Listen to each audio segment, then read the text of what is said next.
Good evening, everyone. Tonight is Valentine's Day, February 14th, 2024. It's 6:01 p.m. We all want to be home early, so let's move this along. But anyway, the first order of business is the Pledge of Allegiance. Please join us.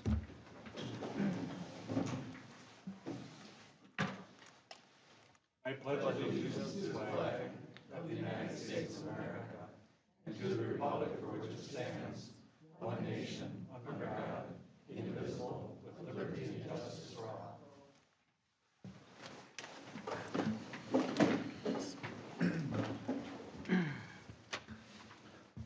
Would someone like to make the motion to approve our agenda with the additions and corrections and deletions? So this is Janet. I move to approve the consent agenda as presented. You want the agenda or the consent agenda? Consent agenda. With the addition of item C.12, Personnel Committee Finance Director recommendation. And I'll just make a note, I made some minor corrections to the minutes that I gave, but nothing that would substantiate us not being able to approve it. Is there a second, Okay, this anyone? is Sue, I'll second. Any other questions or discussion? I'll call the vote. Ron, aye. Sue, aye. Janet, aye. Rob, aye. And Jesse, aye.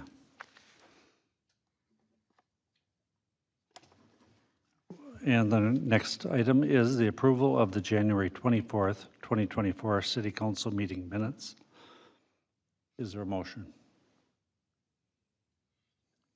Mr. Mayor, that was approved with the consent Consent agenda. agenda. Oops, I'm sorry. Oh. Thank you. Then quickly on to number C, letter C, public open forum. Is there anyone online or in the public who would like to approach the board at this time? Seeing none, we'll move on. We're on presentations number 2, and we're here to meet the 2024 ACSO Deputies and Sheriff's Office with a report from Sheriff Brad Wise and the ACSO Liaison, Jessica Slavik. So we see him in the front row. If anybody has any outstanding warrants, this is the time. This is the time to This is the time to run for it. Otherwise, Either way is good. Sheriff, yeah, pull that right up so we can really hear you good. All right, I'll do my best. Thank you, Mayor and Council. My name is Brad Wise. I'm the Sheriff of Anoka County. Just wanted to come today and make a personal presentation of myself and then allow the opportunity for you to be introduced to the deputies that serve the citizens here of Columbus. Of course, it's our honor to serve the citizens of Columbus and something that we enjoy doing and look forward to continuing a long relationship working with your residents. I want to say something quickly about the Sheriff's Office, basically a report of good news, and trust me, I will be respectful of your time. Last year, I talked about staffing, challenges of staffing. The good news I'm reporting is that we in Anoka County are doing really well in our staffing. What I had mentioned last year, which is true, staffing sort of stands on a four-legged stool. The four-legged stool is a good culture within the office, competitive wages, support of the citizens, and support of the elected officials that represent those citizens. If we have those four things, we're gonna be okay, and that is borne out to be true, which is why it's a blessing to perform law enforcement in Anoka County. We're happy to be here, because the truth of the matter is that much of our hiring is from Hennepin County agencies where they don't feel that same kind of support, and we're getting the best of the best from over there that are coming wanting to serve our citizens, and we're happy to have them. So that's a bit of good news. The other thing I want to mention briefly is a big project that we're working on is replacing our jail. And I want to extend this invitation to you all. You've probably heard a little bit about this in the county newspaper, but you as elected officials, is that if there were an occasion that you would want to do a tour of the jail and see it for yourself, I'd encourage you to hit me up personally and I'll make sure that you get a tour. And generally speaking, I go with elected officials so that you can see the building. It's one thing to say the building needs to be replaced, and I know that you trust me and would take my word on that. But once you see it for yourself, when we explain the operations and the deficiency of a building that was built in 1983 with when low bid contractors really meant bad things. Low bid contractors don't necessarily mean bad things in 2024, but my opinion is in 1982, that wasn't necessarily the greatest. So it has a lot of structural flaws to it, not least of which is it floods, which is problematic when electronics runs the majority of the way the building operates. So with that said, I wanted to extend that invitation to you, let you know that things are good from the Sheriff's Office perspective and will continue to be good moving forward in 2024. And with that, Lieutenant Slavik, I'm sure, is anxious to present to you. But before we begin, Yes. when will the new jail be done? Well, the new jail hasn't been approved yet, so it's still in negotiations. The city of Anoka has concerns about the size and location of the building. Just for your reference, is that Minnesota statute requires the jail to be built in the county seat, and Anoka City is, pretty densely. I mean, it's a fully developed city, so it's having to be shoehorned and squeezed in, and so there's a lot of stress related to a building like that being reconstructed where it's at, because it needs to be in proximity to the courthouse.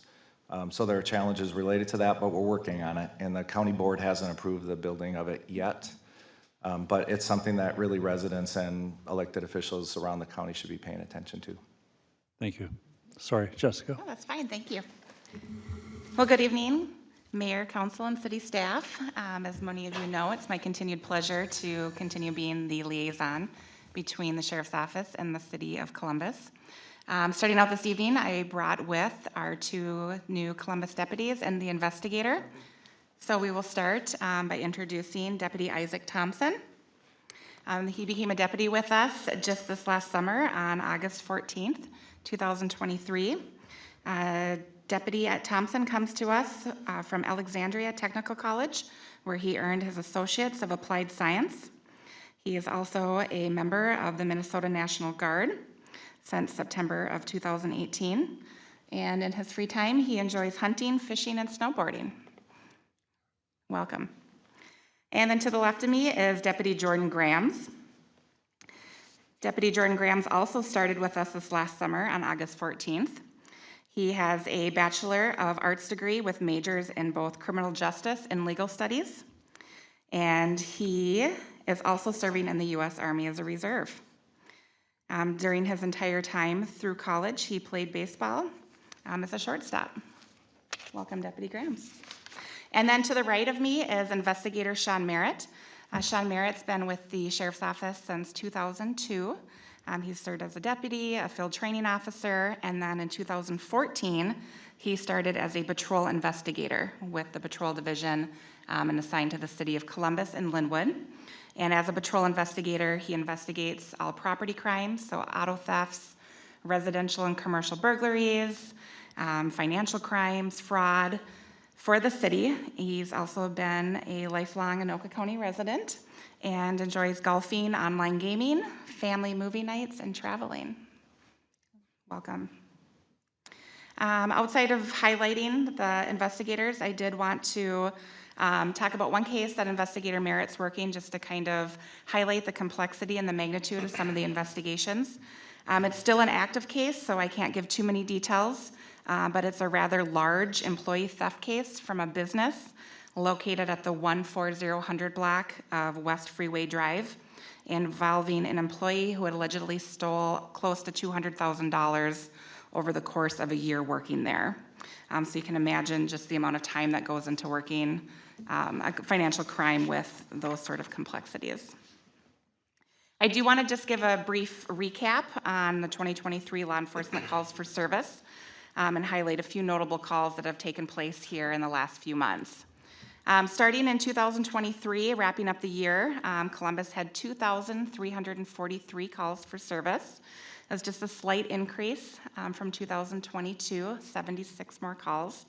And just kind of looking at some trends, there's no real notable increase. Those 76 calls didn't really go into any specific category regarding, animal complaints or medicals or any other types of calls for service. I did, however, notice a pretty decent increase in the number of traffic stops. The deputies did a little over 1,100 traffic stops in 2023, which was close to 200 more that was done in 2022.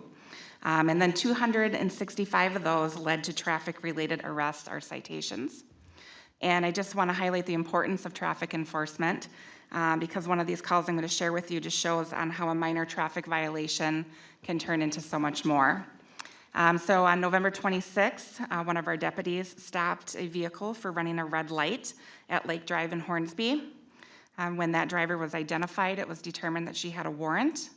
And when she was placed under arrest and searched, there was a package of methamphetamine located attached to her inner thigh, taped to her inner thigh. So you can see something as minor as running a red light and a traffic stop can lead to so much more. So the importance of doing that traffic enforcement. While the within those calls for service, the deputy is also outside of the traffic-related arrest made 86 additional custodial arrests. And those were for everything from miscellaneous misdemeanors, gross misdemeanors, and felonies. Before I move on to highlighting some calls for service, does anybody have any questions regarding 2023? This is Janet. I just have one question. Sure. I remember last year, I think Sheriff Wise had made a point of saying that traffic stops was going to be a priority because of the increase in speeding. So would it be accurate to say that the increase is probably due more to an enforcement effort than it is an increase in whatever, whoops, that wasn't me. An increase in violations. Yeah, Mayor, Council, yes, it's enforcement effort, yes. Okay, thank you. Any other questions? Well, just be more careful. Keep the pedal off the metal, Yep. or Yeah. the metal off the pedal. That lateral pedal on the right. Just wanted to note a couple interesting calls within the last few months. I wanted to start with talking about some thefts and burglaries. Please know that Columbus is still a very safe community. In 2023, there were only 3 burglaries, and one of them was going into the wrong hotel room at the running ACES. So very minor, but nonetheless, with the 3 burglaries, there were also 42 thefts. So again, it is low, but just with that being said, just keeping in mind that perpetrators are still out there and that a lot of times these are crimes of opportunity, which will be highlighted here in these next couple calls. Just recently at running ACES, somebody left their purse hanging on the back of their chair, and unfortunately somebody reached in and stole their wallet, and those credit cards were used at quite a few different businesses. And then most recently, somebody unfortunately left their shed unsecured, and their bobcat and leaf blower was stolen. So again, crimes of opportunity, just a reminder to be vigilant, keep your doors locked, floodlights, ring cameras, all of those things are great deterrences. For property crimes or damage to property, recently at the 17600 block on Lyons Street, it appears that there was a vehicle that was purposefully hitting mailboxes and trash cans. I did look into this. It does seem to be an isolated incident. There were no other incidents of this nature that has happened since. And then I will let Deputy Grams talk about this. It happened just a couple weeks ago here at Columbus City Park with some vandalism. It's funny that it's on Valentine's Day that I tell this story. So this guy decides to impress his new girlfriend, per se, and he goes and graffitis on the bridge. So that was a quite interesting way to impress your girl. We ended up catching him and his girlfriend, and we issued citations to him. He actually offered to go and clean it. I don't know if he has gone back yet and cleaned it. I haven't checked up on that. I heard Jim hasn't received the report yet, so I'll have to get that to him. Yeah, that was what I dealt with. They're 22 and 24 years old, so a little too old to be doing that. Old enough to know better. And then I just have one more arrest I want to talk about, and then I am going to let somebody else share a story from a call that they had recently. I bring this up. This is an arrest. It was actually called in by the member of a public, and I bring this up because I feel that there are so many times that people will tell us they saw something suspicious in their neighborhood, but they didn't want to call 911 because they didn't want to be a bother.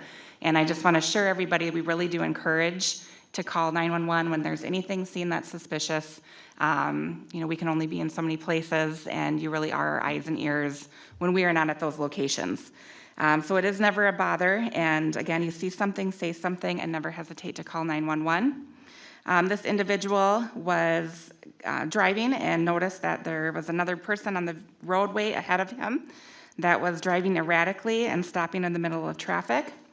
The member of the public continued to follow the male to the gas station as he was calling 911. As the deputies arrived and located the male, he was shirtless and could not stop itching himself. He appeared to be on drugs and agitated. As deputies were able to de-escalate the situation, the male did give consent to have his vehicle searched. During the search of that vehicle, multiple drugs and prescription medications were located. So he was arrested, a search warrant obtained for his blood, and kudos to the member of the public who called that in. Isaac, did you want to share? Yeah, what story are we talking about here?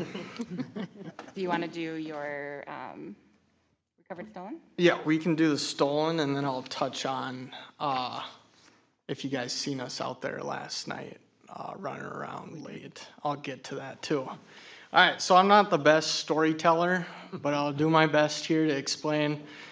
I don't know if it was last week, a few days ago.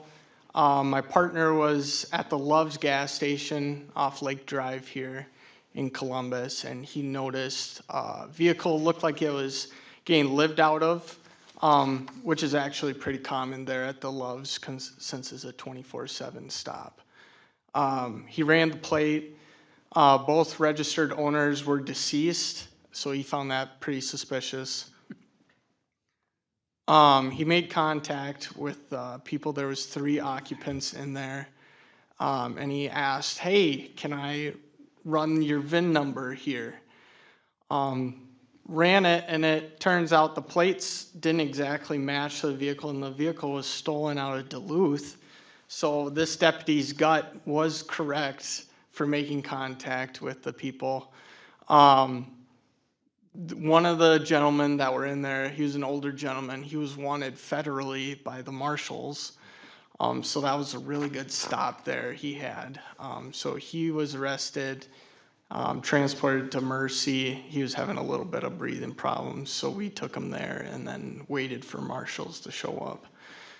What we had last night, that one was kind of fun, not gonna lie. We had a call come out. It was domestic. Mom and daughter were kind of having an argument. She was struggling in school, not sure if she was going to pass for her senior year. She decided to just take a walk, take off.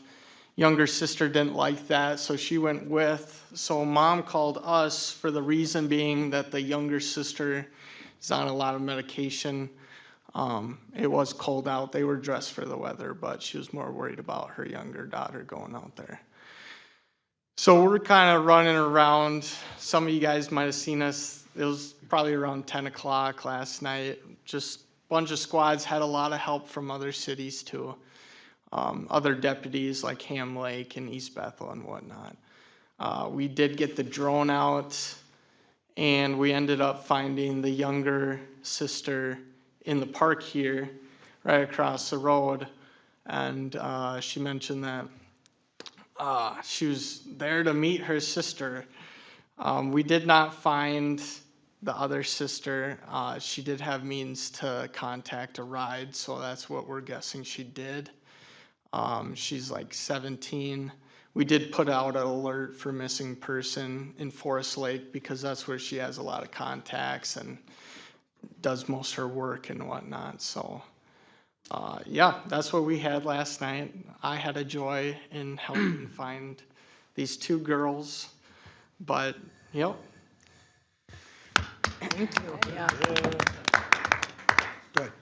Well, that does conclude our report, unless you had any other questions for me or Deputy Thompson, Deputy Grams, or Investigator Merritt. I just have one question. We don't have as many mailbox thefts anymore? No. They just kind of died out, huh? Yeah, I'm not sure what the deterrence is behind that, but it hasn't been that outside of the vehicle. I don't know if they were fishtailing or out having fun and intentionally hitting mailboxes, or maybe it was an accident, but they did take out quite a few. But it's been an isolated incident, so that's good to hear. Thank you. Yeah. I just had a quick question with, we recently lowered the speed limits on all our gravel roads. Have you seen an influx of speeders on those, or are those typically patrolled roads? We've lowered all the gravel roads to 30. Is that, Yeah, so what I've noticed is, yeah, people are slowing down on those gravel roads.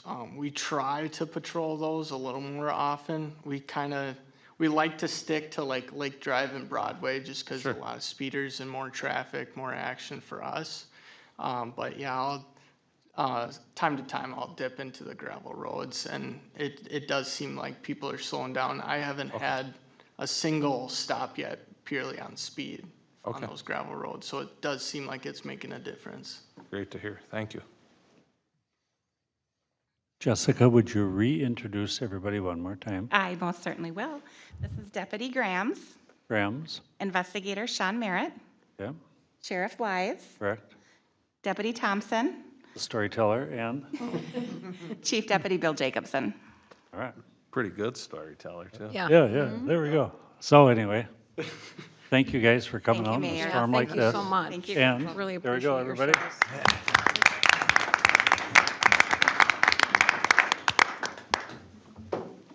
And Isaac and Jordan, thank you for your double service. If you're in the service still, thank you. Yep. Appreciate.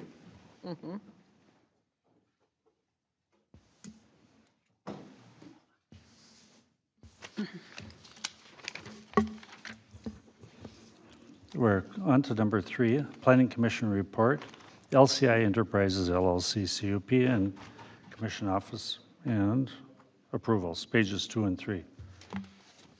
You want to make the, Yeah, yep. So I was the liaison. I was on via Zoom. LCI Landscapes was the applicant, 13960 Lake Drive is the address. Planning Commission concerns were no dates or timelines for completion, whether that be related to septic or well or possibly fencing. I know that was a thing before. They did note that they liked the landscaping plan, so that's fitting, being a landscaping company. Other than that, held elections. Lynn will remain as the chair, and Barb Bobick will remain as the vice chair. And that would complete my report, Mayor. thank you. All right. was a if fairly you guys want to quick come up meeting. to the front, please. Pull your mics way up, closer than they were, so we can really hear you. We have a little bit of discussion.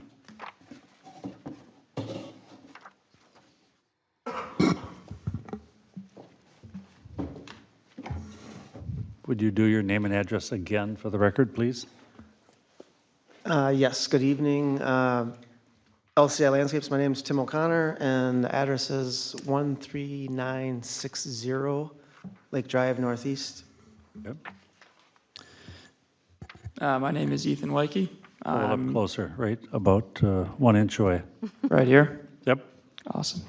My name is Ethan Wakey, representing Blumenthal's Architecture, the architecture firm working with Tim for the past over a year now, a little bit.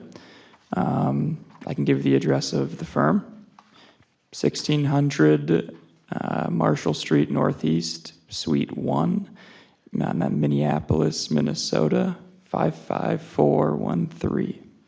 All right, thank you. All right, we have a little bit of discussion. Janet, you had the questions, Yep. and Bill, you had the answers? So, Well, Bill had the answers, and so did Dean, and so did Eleanor, and then some of them did not have answers. yep. So I don't know, where should we start, Bill? Should we start with the main question? Certainly, if you want to identify the questions you raised, Okay. I can certainly review some of the answers. Okay, so the first question that I raised was related to the finding of fact that, and I was just trying to find it so I can read it, it's number 7.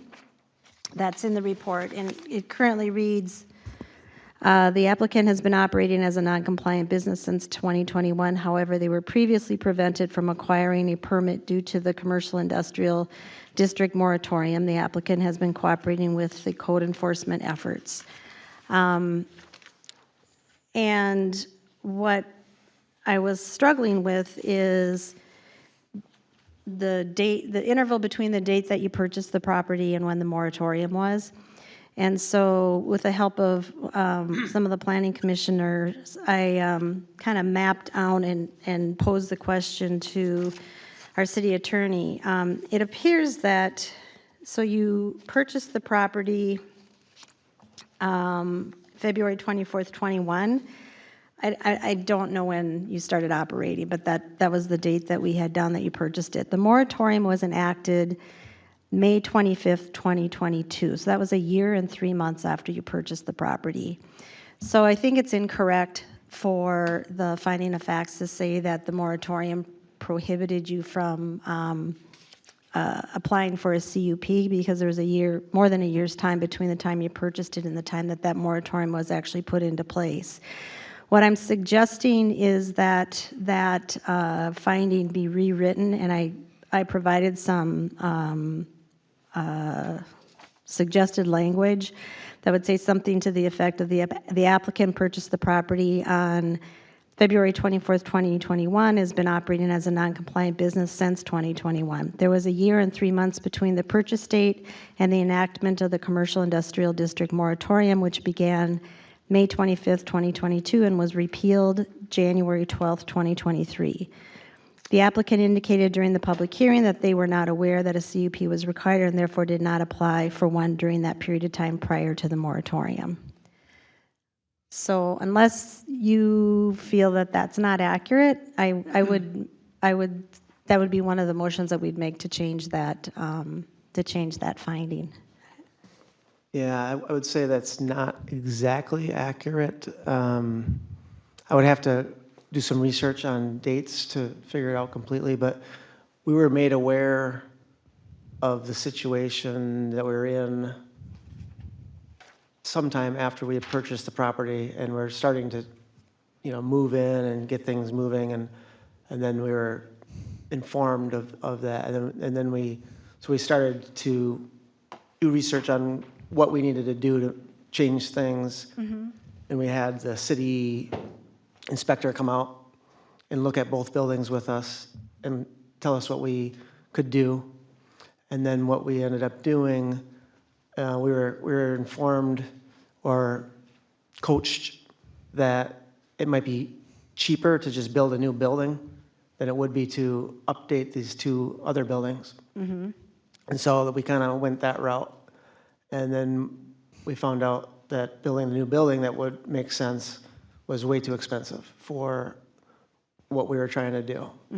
And so we had to backpedal and look at what actually needs to happen to make these two buildings up to commercial code so that we could operate out of them.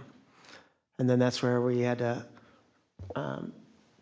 hire Blumenthal to come in and help us through that process. And so I think we revisited with the inspector where so we got some specifics about what needed to happen when we talked to them then on what it would cost to do that. And so it was going to be a little bit less, quite a bit less, if we were just going to do the minimums, but we wanted to, make it a reasonable building to work out of and everything. So we're spending a little more money than we had initially planned, but it's going to be for the better. So then the moratorium came on somewhere in that portion after we had already known for a while, but it was we were in process of making things happen, and just that's where it went. So I think, I know that the dates that I'm giving for the moratorium and when it was repealed are accurate, because that's from our city records. Sure. And as far as I know, at least the dates that were in our materials that you purchased is also accurate that I put on there. So I think, the year and 3 months between is I think true. I think, the way that the pathway that you took to come to Columbus is is quite different than what normally happens. And I think that, oftentimes people don't even purchase the property until they get their conditional use permit approved, because you know, they wouldn't purchase the property without knowing that the business could actually operate. I'm not saying that the way you did it was wrong, but I do think that it's important for us, for historical accuracy, to just get it right in our records, and that's the reason that I'm suggesting the change. Yeah, anything, yeah, whatever you want to put for the language would be okay with us. Yeah, it was a process, and I would agree with you that I would say it was wrong the way we did it because we were ill-informed and we have learned from the experience. Yeah, okay. So, so that was the first thing that I brought up, and I just think it kind of clarifies for everybody sort of the chain of events. The second question that I had posed to our city attorney had to do with the standstill agreement. And maybe you can shed some light on this because I haven't been able to get an answer to this, and again, it's more for just understanding the process. So you remember what the standstill agreement is. That is where you Yes. were made aware of what needed to happen, and then you couldn't move forward because we were in the midst, or were ready to call a moratorium. The language in the standstill agreement says that that you would have within 30 days of the effective date to submit an application for a conditional use permit. And I'm assuming the effective date would be when we repealed the CUP, or I'm sorry, the moratorium, because you wouldn't have been able to do anything before that time. And that was in January 12th, 2023. It looks like you made your first application in November 14th, 2023. So that was 9 months after the effective date. And I think we had some staff turnover and stuff here, so I don't know that there was a lot of follow-up from the city, but I also just wanted to have that be one of the findings also, just again, for historical accuracy, because it's important to sort of document those things. At this point, the reason why probably isn't really relevant, so I would also be making that recommendation. And then the third thing that I brought up, which is probably the larger thing, is that because you occupied the property and started conducting business prior to the application of a CUP, and we're here tonight to decide whether or not we're going to grant that, what I thought was important is that there's really clear expectations that both the city and you as the applicant would be aware of in terms of these conditions that are put in here and when they have to be met. And I'm not in the position of saying what I think that time frame should be, but in discussing it with our city attorney, his suggestion is that that there would be a type of development agreement that would also be created, that we could direct him to do that, and then that would address some of those concerns that I have, and he and the staff would work with you to come up with dates that are reasonable. And so I don't know if you want to talk a little bit more about that process. Certainly, Mr. Mayor and Council, in the past where we have a development that doesn't necessarily have public improvements associated with it, we use what's called a short form of development agreement. The concept is to do two things: to make the conditions, file them of record against the property, but also then to create some sort of financial surety, if you will, to enforce those conditions. And so we would be looking at, for instance, the value of the landscaping and looking for cash or letter of credit deposit to ensure those conditions are met. I think council member, in looking at the conditions and the findings, wanted to make sure there was a tie between kind of how we got there and why we're imposing these conditions on the property.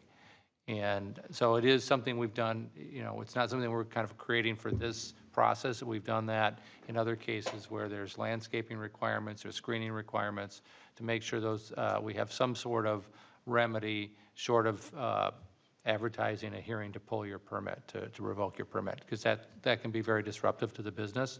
So we want to make sure that there's some remedy that the city can call on if there's non-compliance with the conditions.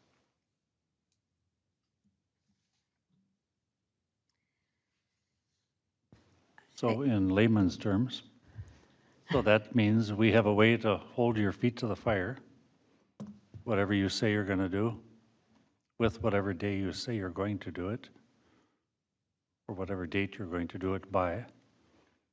We have it in writing, and as long as you do what you say you're going to do, or come talk to us if you cannot, for whatever reason, then we've got the hammer. Am I accurate? Yeah, the other hammer is to pull the conditional use permit, which of course we've all been working toward. So we don't necessarily want to go down that path. And so the shorter path and the easier path is to have some deposit on hand.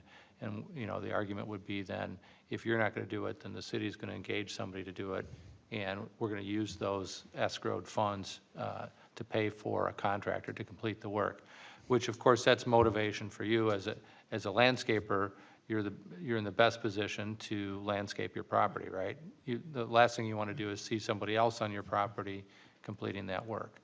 And so that's something that we've used with big commercial properties and smaller businesses to good effect. And the good news is that we rarely have to draw on the escrowed funds, and then they're just returned to you at the end of the job. So as long as we do what we are going to say we're going to do, and you do what you say you're going to do, there's no problem.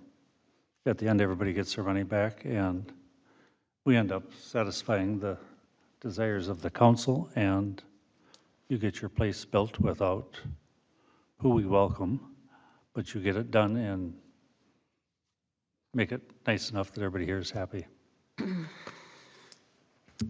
So I have a few more recommended changes. In talking to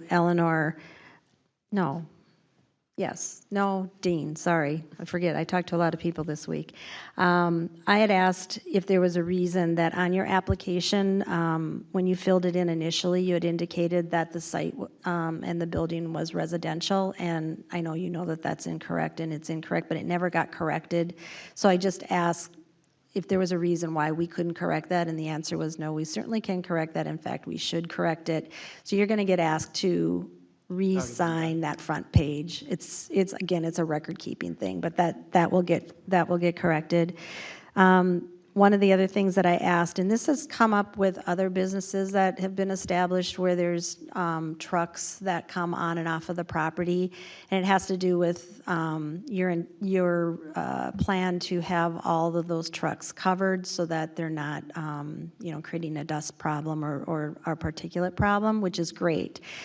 What we've heard from other applicants sometimes is that if the trucks are not their own trucks, but they're contractor trucks, then they don't have a way to enforce that. And so I brought that concern up to our planner, and he suggested that we just add a condition that says all trucks hauling materials to and from the facility shall be covered to reduce the airborne particulates. And then it's up to you to figure out how to do that if they're not your trucks or they're not your truck drivers.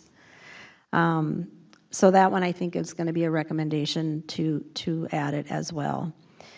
And then I think there was confusion for me about whether or not there was ever a building inspector that's come out and said that the office space is okay to be used temporarily. This is also a condition that was in the standstill agreement. And I checked with Eleanor and asked whether or not we had anything from our building inspector that said that he had done that inspection and that it is safe for employees to occupy it. And so you mentioned that you had them out there. So can you clarify that for us? Because as far as I know, from the city standpoint, we don't have any record of that. So in the standstill agreement, there's a sentence that's, or like a clause that says that prior to, I can read the whole thing if I find it here.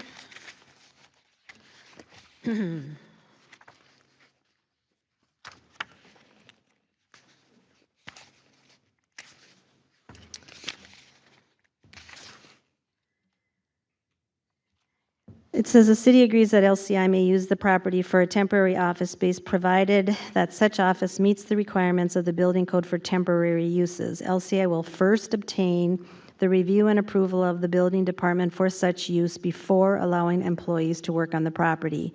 LCI will also work on the city's zoning officials to provide sufficient, well, this is about parking, which you have fine parking, so I'm not going to read that sentence. So basically, this standstill agreement required you to get a building official out there to make sure that that the office space could be used temporarily for having employees there. So did that happen? We just didn't get the paperwork, or? I'm not sure. I know we had the inspector out, and I don't know what paperwork was done after that point. Was the inspector from MinSpec, or do you remember? I think it was inspect. Okay. Is that something we could maybe follow up with them on?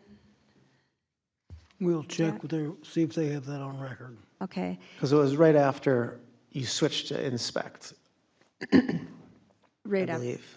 Okay. Because I was working with the gentleman that worked for the city before that, just on conversations, and then he was gone, and then it was call inspect, so I believe. So he didn't do a follow-up report?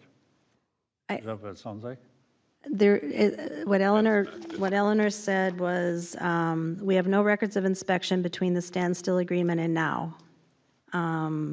Complications caused by COVID, the district moratorium, frequent staff turnover resulted in the project being left on the wayside until Sean picked it up in the summer. So if you had an inspector out there, then there should be some paperwork that they can give us, and then that settles that problem. Has anybody dropped dead or been killed in your buildings since then? No. Okay. Mr. Mayor and Council, that's something that could be handled at administrative That's, level? yeah, exactly. Right. Anything else?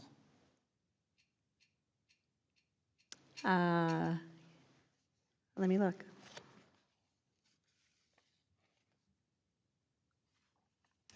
The only other question that I had, and this is a question for my fellow council members, I know that there was discussion about the CUP PUD, and I know that the applicant came back with a landscaping plan. It didn't look, I wasn't sure what was required by our ordinance, and so I asked that question. It didn't look like it was that over and above what is already required. So I just want to make sure that you're okay with that trade-off. The landscaping plan that we were provided as in the trade-off for lessening the requirements for the exterior performance standards. And if you are, that's fine. I'm bringing it up. You have the response from. You were all sent the response from Dean, so. Is that in this? It was in the email that email? that got sent out today. Okay. Number, is there a 8. Number 8.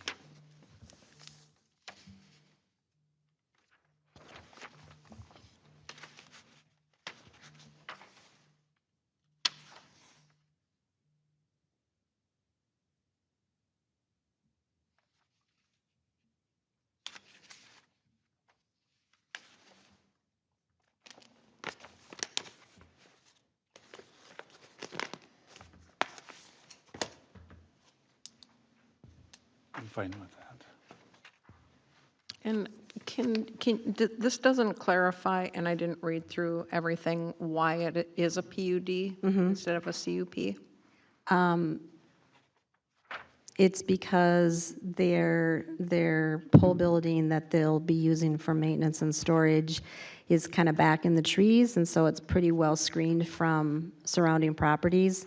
But in the past, that hasn't been a reason to say, well, you don't need to meet the performance standards. So they didn't want to have to meet the less than 50% metal on the side. Okay, yep, I'm good with that. No. Anybody else have questions or discussion? Yeah, I got a couple. But No, Sue, you go got something? first. No. All right.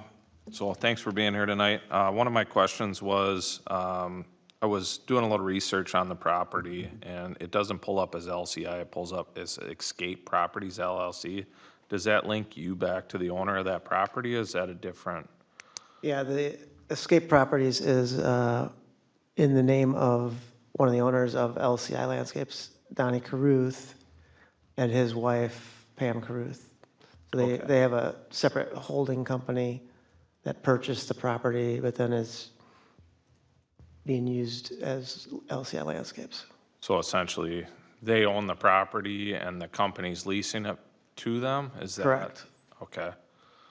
But it's, Why isn't that individual here too as well then? I mean, being they're the actual owner of the property that's gonna be developed. Mr. Mayor and Council, the conditions will run with the property, so Okay. the owner will be bound. And even if LCI would go away, the owner would still be bound to the conditions. So, thank you, Bill, for bringing that up. Then we don't have to have Escape Properties LLC tied to this for legality purposes. That's right. Okay. And then, are you working with a GC at all? Are you planning to do that all yourself?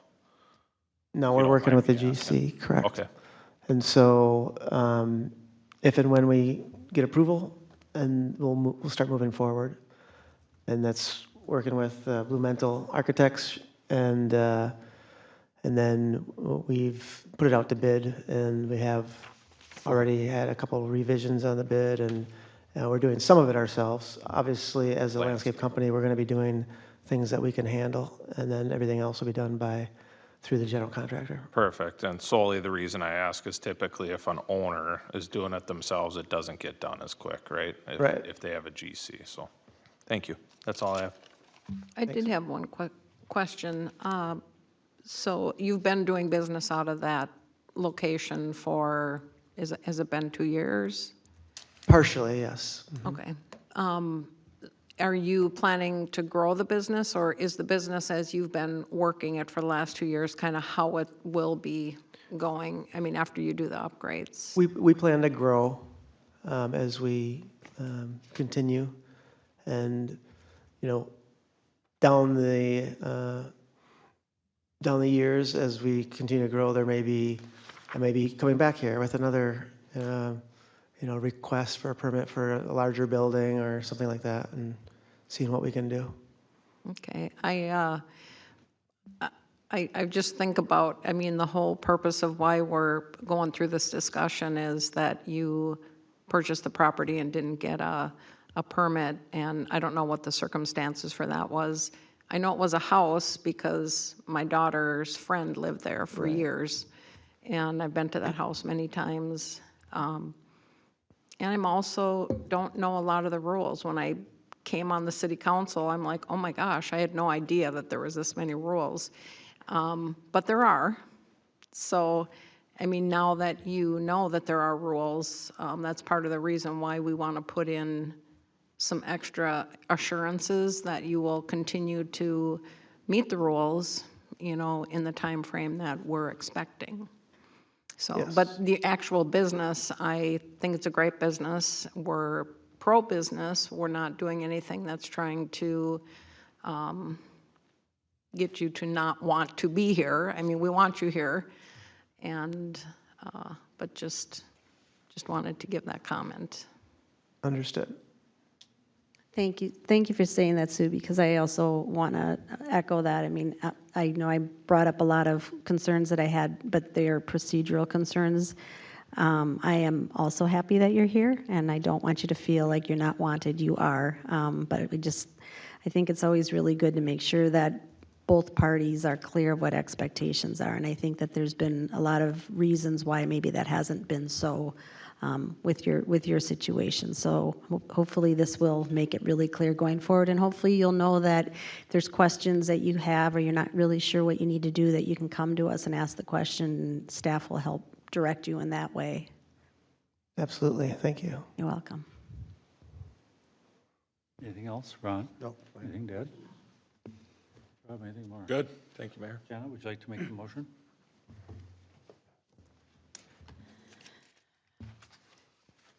So I would move to approve the conditional use permit with the conditions set forth in the staff report and with the additional conditions that I brought up during this discussion tonight, and also requiring a short-form development agreement and landscape deposit to ensure performance with the requirements of the conditional use permit. How was that, Bill? Yes, and I'll just restate the other condition related to covering the trucks. That, and also making the corrections on the CUP and the date in the findings. Right. Yep. So I'd like to second that motion. Is there any more discussion or questions for anybody? If not, I'll call for the vote. Ron, aye. Sue, aye. Janet, aye. Rob, aye. And Jesse, aye.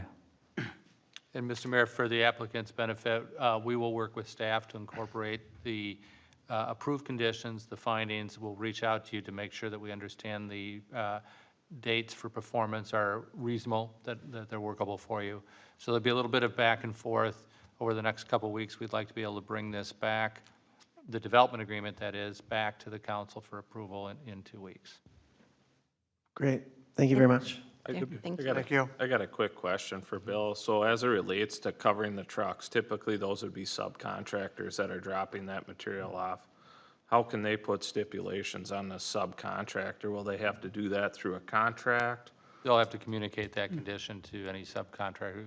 You know, Okay. This is a requirement. I just wanted to be clear that, Yeah, that gets a little hairy, you're right. right, because technically you can't tell a subcontractor what Yeah, to do. 'Cause the only it's business. trucks that'll be going on our property other than our own will be maybe delivering materials, which we can tell them to put the tarps on. Perfect, thank you. And, you know, if you look at those trucks, whether the tarps are rolled over or not, they're usually there, right? I mean, Yeah. Yeah. Trucks come with them, so it's just a matter of the reminder. Thank you. Thank you. Thank you. There we go. All right, have a Thank good you. evening. Thank you. Welcome to Columbus. Thank you. Sorry you took the long route around, but Wow, it we was got her. our part as well, for sure. Thank you. Once the storm's over, you can get to work. Good. All right, everybody. Number 4. We need to approve the appointments at the Planning Commission. So I would move to approve the Planning Commission's recommendation of the appointment of Lynn Carver Quinn as chairperson and Barb Bobick as the vice chairperson for the City of Columbus Planning Commission for calendar year 2024, or until the appointments of the commission are made for the 2025 officers. Rob, second. Any other questions or discussion? I'll call the vote. Ron, aye. Sue, aye. Janet, aye. Rob, aye. And Jesse, aye. And now we're on to number 4. Sorry about that. Congratulations, ladies in the back. You're official now. Yeah, sorry, I didn't mean to skip over you. The 147th Avenue Repair Project, final payment, that's on pages 4 through 13 in our packet.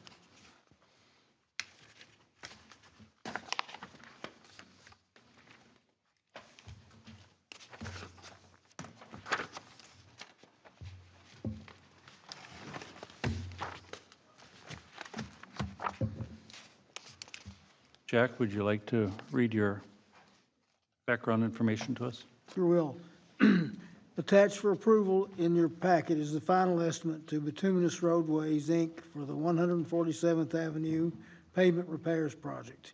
Included is the consent of surety to final payment and the contractor affidavits from the Department of Revenue. Funds from the blacktop and gravel account are available and previously approved for the 147th Avenue Repairs Project. So what staff is seeking is a motion to approve that final payment to Bituminous Roadways, Inc. for the 147th Avenue Repair Project as presented in the staff report dated February 14th, 2024. And the city engineer and the city public works director are here if you have any detailed question on the work involved in that project. Anybody, any big questions? How did they do, Jim? Looks great. Good enough? Yeah, oh yeah, no, it's 1,000 times better than it was, let's say that. It doesn't hold water, the snow, well, what little bit of snow we've plowed off it so far this year has scraped right off, so it's a huge improvement. Very good. So this is Rob, I just have a quick question to city engineer. We're not holding any kind of draw for something that might arise in the spring, right? Whether it's soil erosion or maybe that settles once everything thaws out. So once the final payment is made, there's a 2-year warranty period that Okay. kicks into gear. That's just part of the standard contract that we issue with contractors. Perfect. Thank you, Kevin. That's all I have. So I'll move to approve the final payment to Bituminous Roadways for the 147th Avenue Repair Project as presented in the staff report dated February 14th, 2024. Is there a second? This is Sue, I'll second.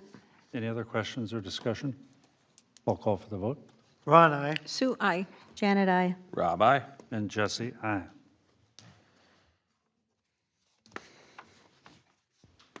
Number 5, Jack? Thank you, Jesse. Attachment 1 in your packet provides information from the city engineer on the proposed 2024 pavement maintenance program. The program will consist of crack sealing, chip sealing, and micro surfacing, and will address approximately 15 miles of the city's bituminous streets, as well as the surfacing lot surrounding the Public Works Building and the Fire Hall.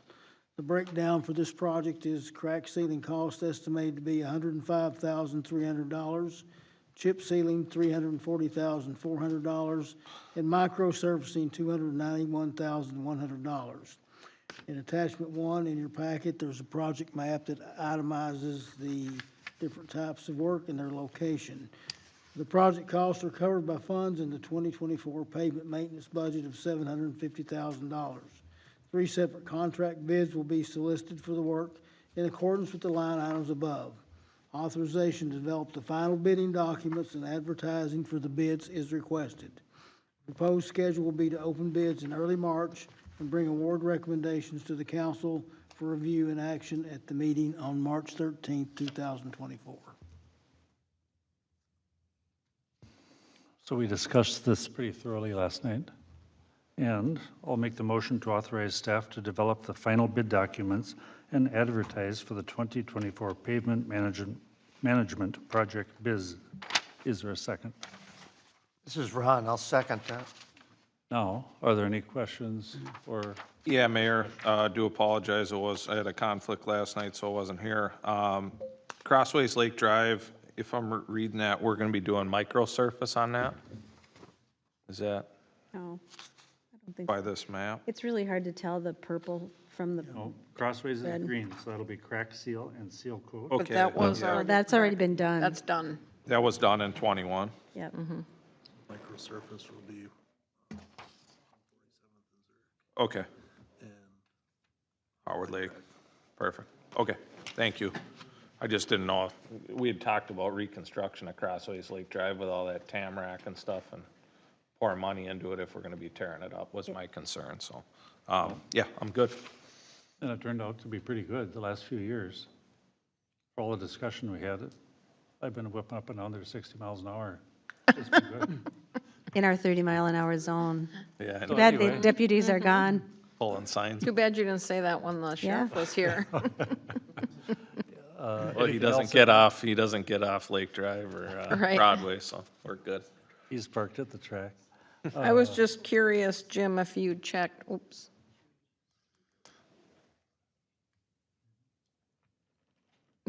Jim, did you have a chance to check Zodiac if that was, because you are going to, that was crack sealed. it was crack sealed, so, Jack was. so that will not be on the, So the crack seal is is crack different. seal is different than the chip seal. So the chip seal will be the whole road. The crack seal was literally just cracks that were in the road. Gotcha. Okay, thank you. Anybody else? I'll call for the vote. Ron, aye. Sue, aye. Janet, I. Rob, aye. And Jesse, aye. Number 6, Recording Secretarial Services Contract, pages 20 to 32.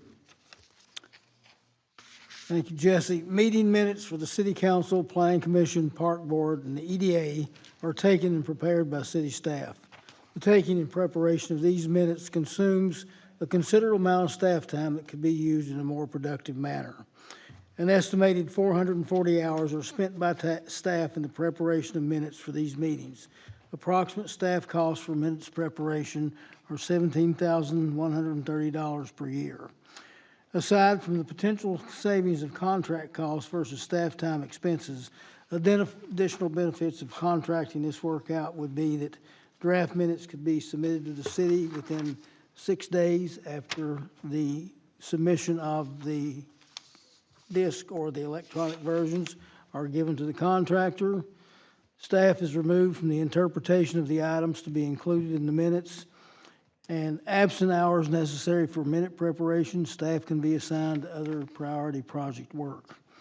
Funds for the service will be available and appropriate from the EDA, City Council, Park Board, and Planning Commission budgets. City Council meetings for July through December 2023 average 2 hours with 6 pages of minutes per meeting.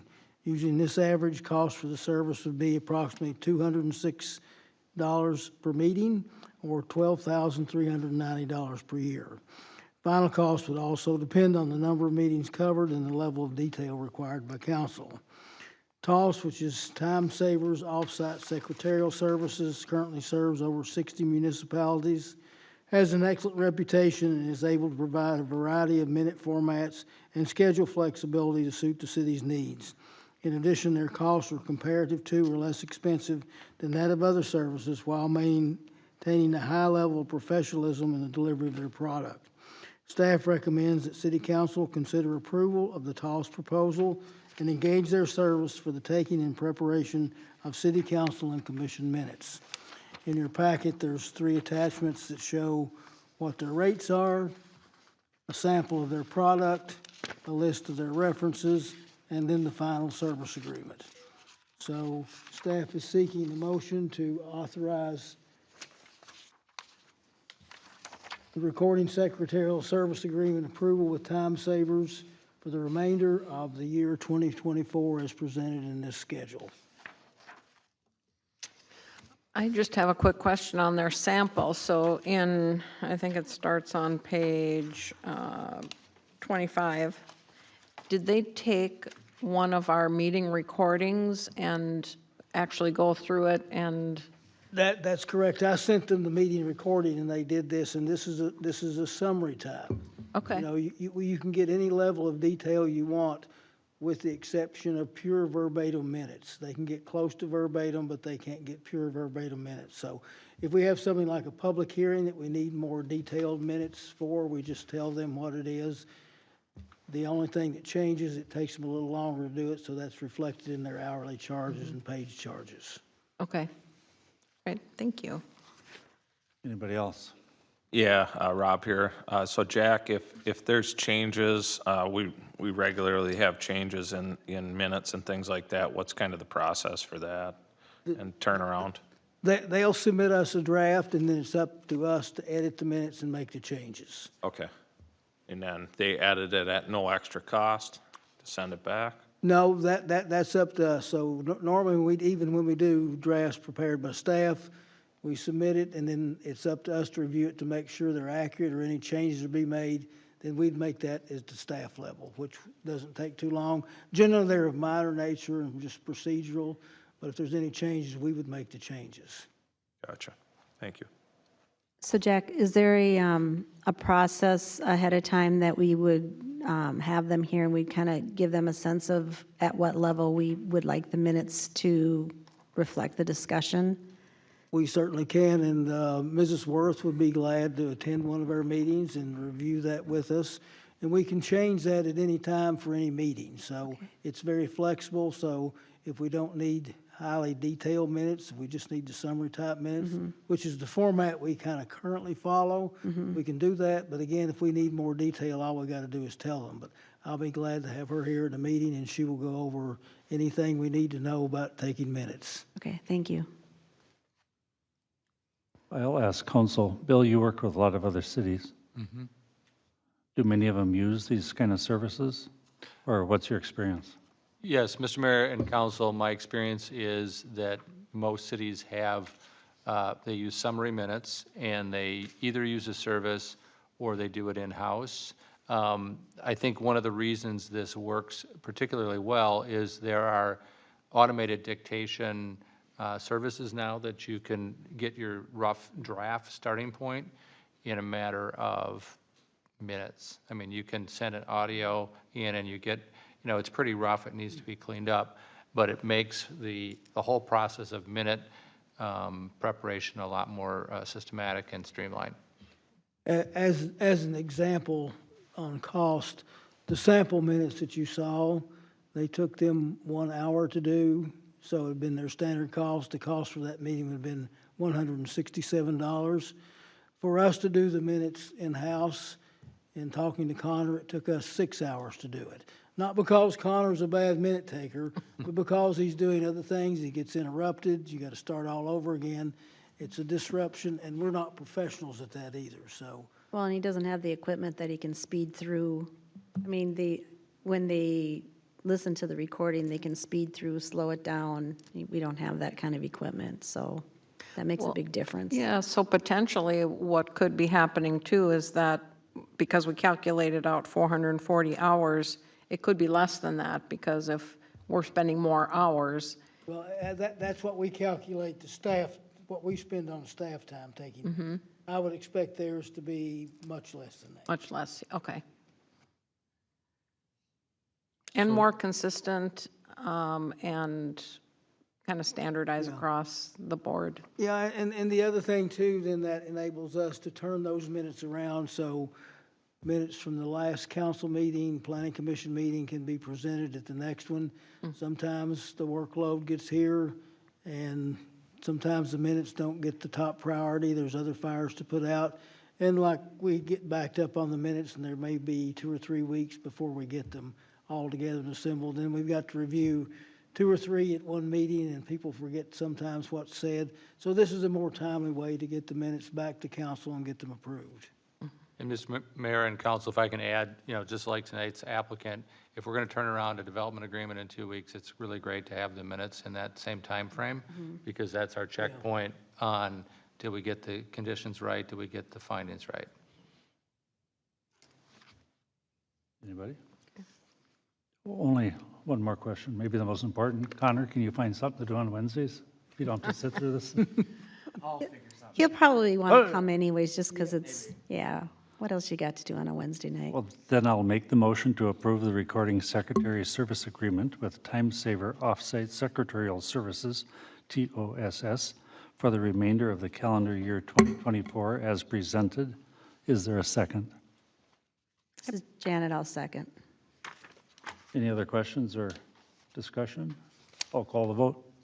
Ron, aye. Sue, I. Janet, I. Rob, nay. And Jesse, aye. Number 7, City Council Recommendation Review Policy, pages 33 to 34. Janet, did you want to do this one, or do you want me to take it? Sure, I'll tee this off. So this was a topic that I brought up with Jack a few weeks ago. If you remember, this is back when Ron was still chair of the Planning Commission, we had some examples where there was a lot of back and forth with the council on applications, and a fair amount of, I'm sure, frustration on behalf of the applicant, as well as some hard feelings with the folks that were on the Planning Commission at the time, feeling like their hard work wasn't really being fruitful because we were overturning and changing what some of their observations or recommendations would be.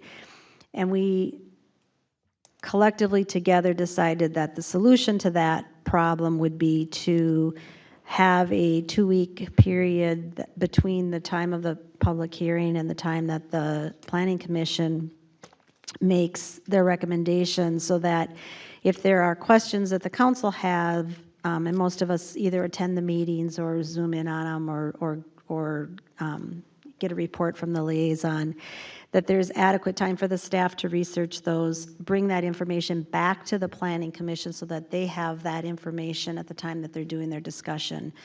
And so we were operating that way for the most part. I think that when time went on, I think the Planning Commission felt more pressure to try to turn these applications around faster. And so then that 2-week time period had sort of lapsed. And I'm thinking that this is a really great example where we had time in between to direct the staff to find out some of these things, some of these questions. And although some of it didn't get back to the Planning Commission in time for you guys to have further discussion, that has happened. So my recommendation is that because that was more of a verbal, like, let's do that, okay, yeah, let's do that, and then that's what we did. My suggestion is to actually have a policy that would memorialize that process, and then we would not have, it would be clear to the council, it would be clear to the applicant, it would be clear to the Planning Commission that that's the time frame that we process these applications in. And certainly if there was one where time was of the essence and we needed to fast track it, then we could deviate from that. But for most things that would require a public hearing and go before the Planning Commission, we would, as a matter of course, take that extra 2 weeks so that there was time to work on any questions, and then the Planning Commission would have that information for their discussion. So the recommendation would be to direct staff to draft that policy. Any questions, anyone? No, but I like that idea because I know I've always, not always, but sometimes it's like there's a lot of information and we only have 1 week and you don't always have the time in that week to look through everything in the detail that we want to. So I'm in favor of that. So how do we direct staff? Or have you been directed? I've been directed. So As long simple. as there's consensus by the council, and it looks like there is. Anybody disagree? So I'd say we have consensus. Let's work on it. We'll get that back and have it back to you at the next meeting. Thank you. Thanks. All right, number 8, fire department roof repair bids, pages 35 to 45. This is pretty straightforward. The city fire station was constructed in 1998 and has a flat roof with a ballasted membrane cover. The roof has had issues with leaks in the past and has developed new problems with leakage over the past 2 months. Roof replacement for the city's fire station is scheduled for 2025 in the fire hall capital budget. The budget amount for this project is $78,000. Due to the nature of the recent leaks, staff recommends that the replacement be advanced to this year to prevent any further damage to the interior of the building and eliminate the cost of a temporary repair that would only serve until next year. Staff received 3 bids for the roof replacement, and Central Roofing Company was the low responsible bidder, and it was a 20-year warranty project with a ballasted roof with a 60 mil EPDM at a cost of $68,250. Funds are available and appropriate for the roof replacement. The current account balance in the fire hall capital budget is $107,000, and there are no other projects scheduled for 2024 that would encumber this amount. Staff is requesting that City Council consider the approval of a contract with Central Roofing Company at a cost of $68,250 for the roof replacement at the City Fire Hall. Any questions on that? No, I can make the motion if you want, Mayor. Hearing none, I'll make the motion to approve the fire station roof repair bid from Central Roofing Company at a cost of $68,250. Is there a second? Rob, second. Any other questions? It's going to rain again, it's going to snow. You got to have a roof. Yes. And that's 25 years old. And right? I know you kind of repaired it a little bit last year and then it leaked again. Well, it's leaking in a new spot now. Oh, new spot, okay, yeah. And with that being said, it's dripping on the inside of the building. Yeah, that But could do one day it's damage. dripping on this side, the next day it's dripping on that side. So to try to figure out where that leak is coming from on a flat roof with ballast on there is difficult, to say the least. And So by we're better ballast, off. he's saying there's a bunch of river rock up there, really, so it's hard to find. Better sounds off like to a do that fun than keep buying project. buckets, right? So, is there a second? Yeah, there was. Yeah, I Oh, call for second. the vote. Ron, aye. Sue, I. Janet, I. Rob, aye. And Jesse, aye. And we have put this off for a few years already, right? We've been talking about this for 2 or 3 or 4 years. It's a very detailed bid they put together, too. So what should be the life of this? Well, there's a 20-year, 25 20 years. years. 20-year 20 years. warranty. So we're gonna assume that when they built it, we had a 20-year warranty, right? So we've exceeded that, not that we haven't done some repairs in the last few years, but as a hypothetical, I did look at longer 30-year bids.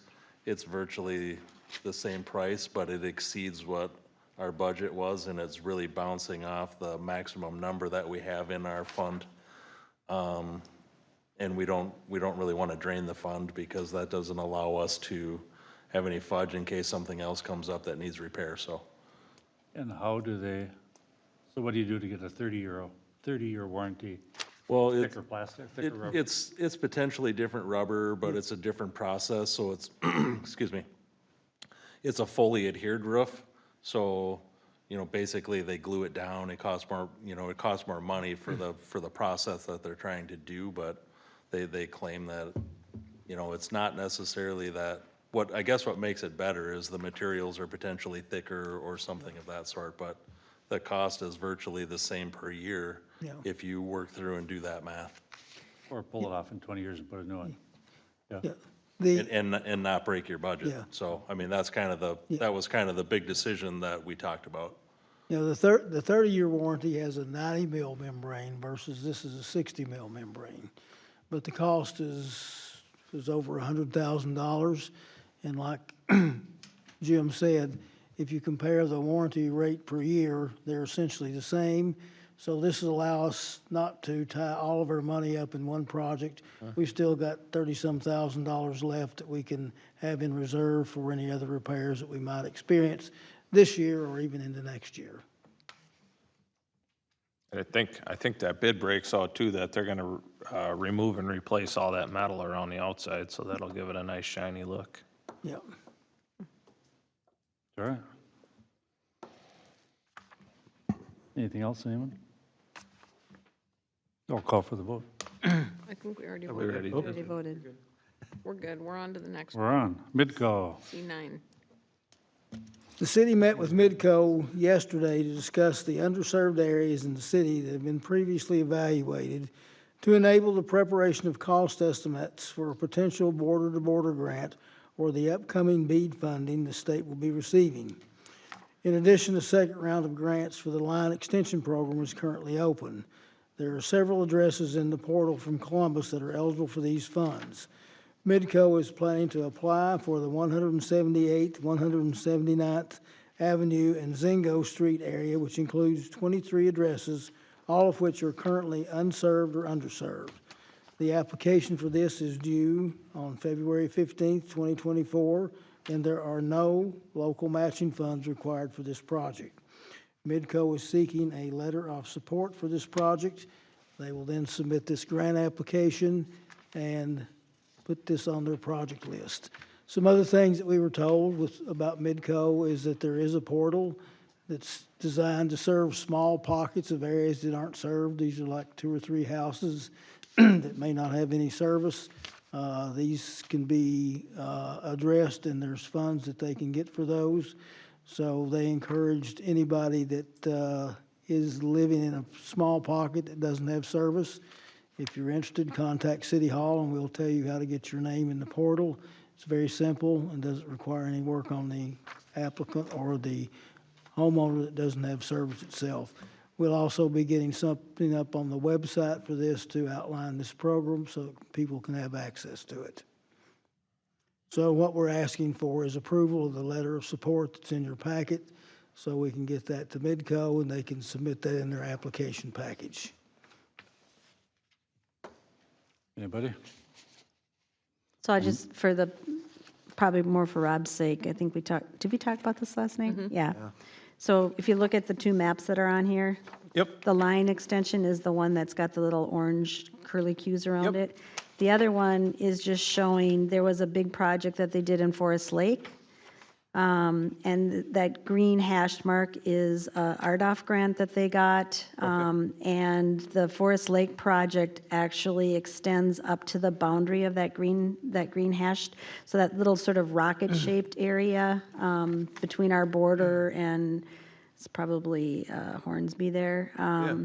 That's going to be included in the Forest Lake project. So that's in addition to this line extension. And then the RDOF is mostly wetlands, but there's a couple of little pockets that are included, and it's not contiguous because the feds grant these things based on census blocks. So that little tiny green triangle there is where Glenn Miles's house is. And also partly on the Kettle River side. So Kettle Cove Estates will get access through that grant. And then there's another little spot right on Lake Drive. So Yeah, and service is terrible right there through Kettle Cove Estates. well, it won't be after they're Right. done. No, And that- exactly. And this is all a next year project, so. I actually did, for this project, Janet, I did reach out because we had some heartburn about why these individuals didn't get this. They were supposed to get it during Thornback Preserve. They were said that was going to happen. That was before my time, right? But I did reach out to some people and let them know that was on the agenda tonight. They're very happy to hear about it, so And, and meeting with. it's actually moving. Yeah, I'm meeting with Midco yesterday, or Tuesday.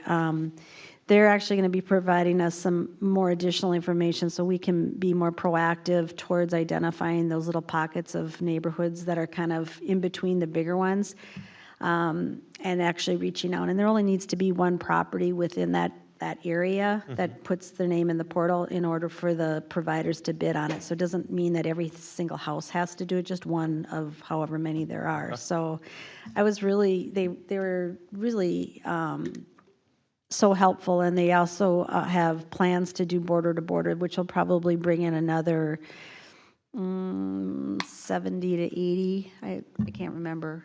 I mean, we haven't actually gotten the map from them, but it was somewhere around 70 or 80 more households, and that would be a 24-25 project. So we're making progress. We're almost there. It's pretty And good. that other project or that other source of funding that was mentioned in there, that BEAD program, is going to have $42 billion of federal aid that's going to be distributed to states, and the state, the deed will be getting that money probably in the next 6 months to a year. Yep. So stay tuned. There's more good news to come. Yeah, that's great. We'll make the motion to approve the Midco letter of support for the 178th and 179th and the Zingu Street Neighborhood Line Extension Program grant application. Is there a second? This is Janet, I second. Oh, Oh, Janet can have it. go for Quick it. job, No, you Ron. We'll call for the vote. Ron, aye. Sue? Sue, aye. Janet, aye. Rob, aye. Jesse, aye. Number 10. This is counting the write-in votes for local executive offices, page 50 to 52. And we went over this quite extensively yesterday. But Jack, why don't you give us a recap? Thank you, Jesse. In the last session of the Minnesota legislature, cities were authorized to adopt resolutions governing how write-in candidates for municipal elections are counted. If desired, cities can adopt a resolution requiring that either write-in candidates submit a written request in order to have their individual votes tallied, or write-in candidates will only have their individual votes tallied if the total number of write-in votes for the contest is greater than or equal to the fewest number of votes cast for a non-write-in candidate. Prior to this change, only state, federal, and county offices had this option, leaving cities to count each individual write-in, including those votes cast for Mickey Mouse, Darth Vader, or a variety of creative pseudonyms. Either option creates a cleaner canvass report and increases the efficiency for tabulating votes.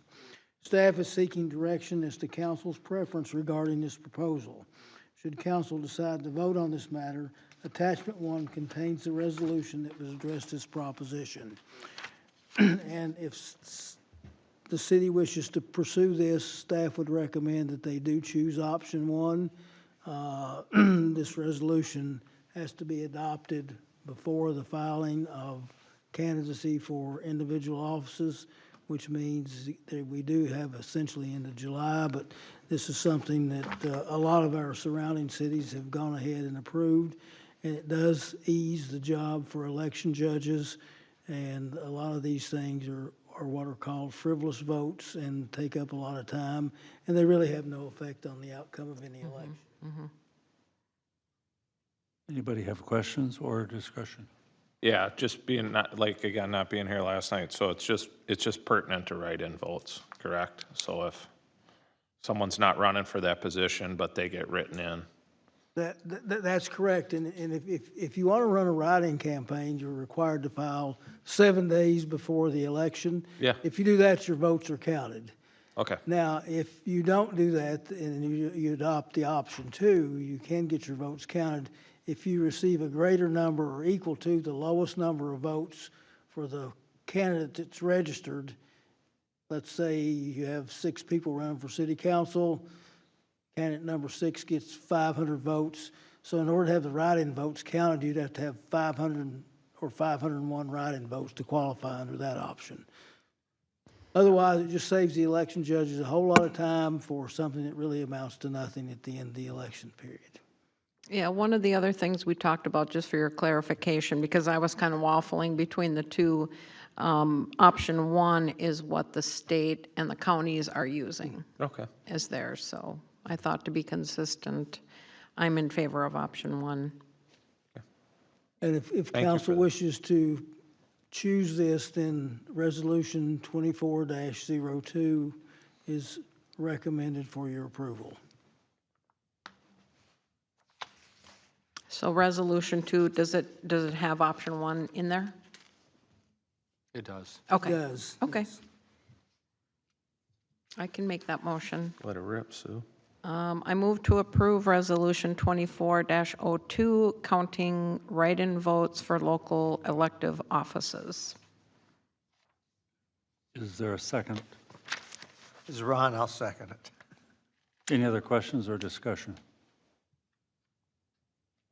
So I do, Jack, I have one. So how much time roughly does this save? Depends on how many write-in votes you have, but then the experiences I've had before where you have, say, 100 to 200 write-in votes, it's going to save 2 hours for the whole election judge process. So if we got 6 election judges that are counting, it's going to save 12 hours of time. The big thing in saving that time, you say, well, 2 hours may not be much. Some cities actually count those votes the night of the election. They've been there, some of them 16 hours for the day, to have them stay 2 more hours.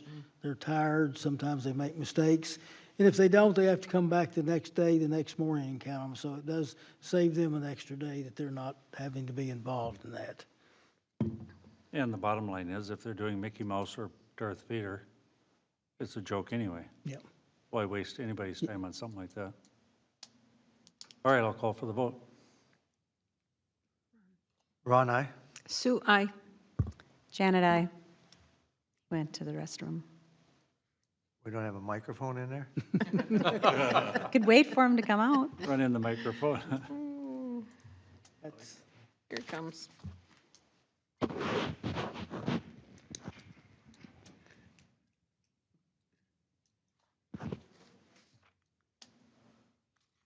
We're on to you. Aye or nay? What was that? The motion was To approve the, Resolution 2402. Oh, sorry. Counting. Aye. And I'll vote aye. I don't know how long that conversation was gonna go, so I have to. We're going to put a microphone in there.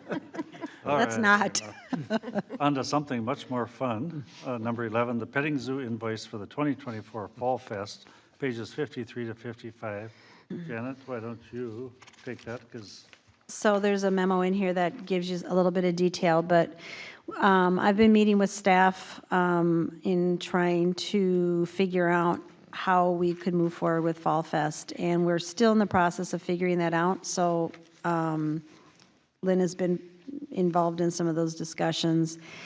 But we heard loud and clear that the public and volunteers all loved the petting zoo when we had it back in 2019, and we tried to get it last year and we're too late, so we decided to inquire early this year, and we are able to get them. So they require a $100 down payment in order to reserve them for that day, and it's non-refundable. So there is dollars left over from last year's fundraising effort, and I would recommend that we move forward with putting down the deposit so that we can secure the petting zoo for the Fall Fest of 2024.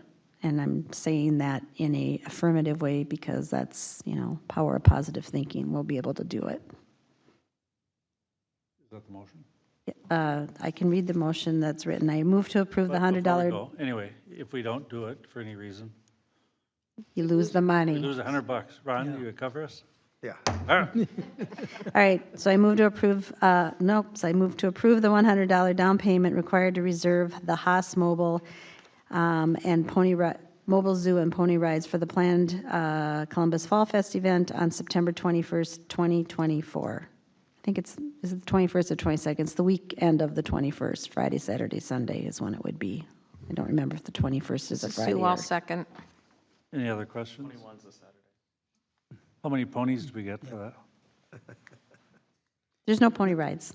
Oh, We're opting for the package that does not include pony rides. It costs more for pony rides.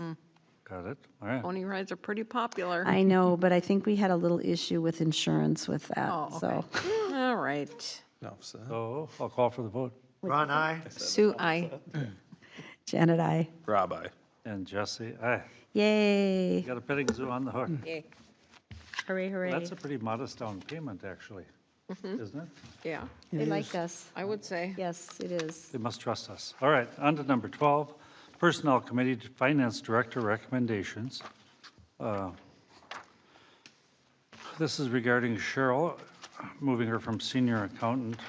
Jack, do you want to go through it with us? I'll be glad to, but we have two members of the Personnel Committee here. If they would like to take it, please do so. If not, I'll make the presentation. I can do it. I wrote the report, so it's easy for me to do it. So you all know that we've been going through an organizational development review, and you also might remember back before we hired Cheryl, some of the discussions that we had with the consulting accountant that helped us through that transition period when we did not have an accountant. And when we hired Cheryl, we hired her as a senior accountant employee. We did that in August of 2022, and we felt it was, and she did too, felt it was important for her to get through a whole year cycle of accounting because it is a whole year. So for her to be able to really touch all aspects of the accounting system and the processes, and she has done that admirably. She's lived through 2 audits and actually led the last one. And at our 2 council meetings ago, I believe, we had a discussion about the need to hire an assistant accountant in order to free up some of her time to do more of the high-level accounting responsibilities. And then, as you all know, that with Elizabeth's resignation, we looked at the city administrator position too, and we're well aware of the fact that there was more on her plate than she or anybody could actually do. So some of the finance reporting responsibilities that Elizabeth had and some of the treasury responsibilities that Elizabeth had were planned to be moved to Cheryl. So with all those reasons, our HR consultant suggested that we create a new job description that would be for a finance director, which is what we had actually envisioned we needed even back when we were hiring Cheryl. And with that, the staff did the scoring and the pay equity analysis, and our final recommendation is to promote Cheryl into this finance director position. She would be promoted in at step 5 of the new salary range, and that would be $47.69 an hour, or $99,195.20 annually. And that would be a little over 12.5% increase from her current salary. She would be eligible to go to the next step in 6 months if she has satisfactory performance, which I have no doubt that she will. And the good news for you all, for us, all of us, is that the budgetary impact of doing this promotion is really neutral for this year. So when we brought you the assistant accountant position, we had said that that would also be cost neutral because we had a position of associate planner that had been budgeted for, but that we didn't plan to hire this year, and that would free up the dollars from that position to pay for the assistant accountant, as well as to pay for the incremental cost increase of this promotion.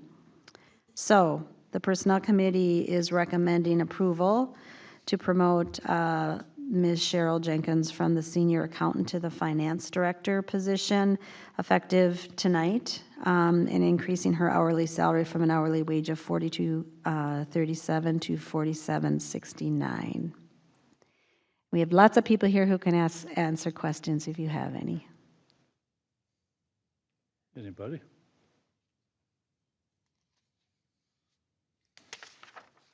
They're stunned. So easy. It's all right here. So if that's my motion. I'll second that motion. And Jack, you're the interim administrator. How do you feel about Cheryl's performance? I think Cheryl is an all-star on our staff. She's done a great job. She does it with great professionalism. She has a great attitude. She projects positive energy. She's wonderful to work with. She's highly competent, and I applaud this consideration of her promotion. I think she'll do a fantastic job. Thank you. I second that. She's also, I didn't mention, but she's also taking on supervisory responsibilities. So in addition to the to-be-hired assistant accountant, she's also going to be supervising Carissa, who is involved already in some of the financial areas where she does the utility billing and also works with finance on the escrow accounts that are associated with building permits. And in addition to that, she will be supervising the accounting assistant when that person is hired. Right. So in addition to extra job duties she's taking on, she will have supervisory duties. Correct. Yeah, bless you. Well, I think I echo your feelings, Jack, when we hired her 2 years ago, year and a half. August, yep. July of 2022. Yep. Time flies. Anyway, I thought she was a little bit hesitant, or you never know when you hire somebody, and she seemed pretty careful about everything.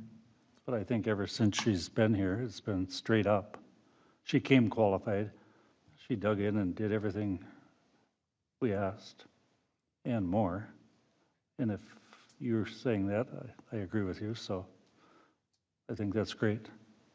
I think she's a good fit, and I'm in favor. So I'll call for the vote. Ron, aye. Sue, I. Janet, aye. Rob, aye. And Jesse, aye.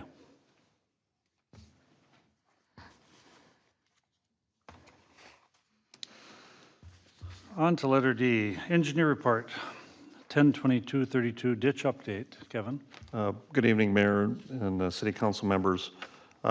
You'll recall at our last council meeting, which was 3 weeks ago, hard to believe, we discussed the Rice Creek Watershed District's request for me to come and present the presentation I provided at our council workshop, at the previous council workshop. And subsequent to that decision that night, there was additional conversations that were conducted with me and also with the city attorney.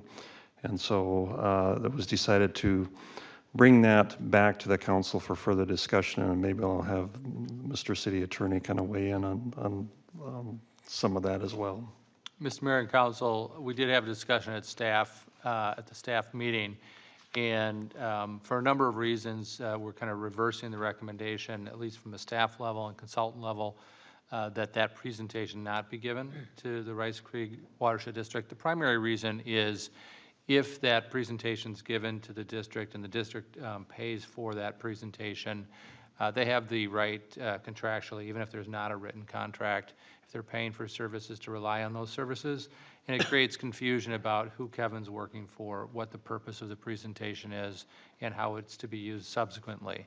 And that presentation is available in a slide deck form or a PowerPoint form, I believe. And if the council's comfortable with that, I believe the city engineer is comfortable forwarding his slide deck to the district. Thank you, Bill. Anybody else have any input? And one other item, and I've discussed this with Kevin, and I don't know that there's a real answer to it, but we would like to at least try to determine where we are with this project. So Kevin, if you could just briefly go over what our options are and what maybe the next step is in trying to get some resolution to this matter. Well, so with that, it was the day after our last council meeting, I think it was February 25th, I attended a meeting at the district, and it was a meeting with, it was more of a technical meeting. The DNR was in attendance, both the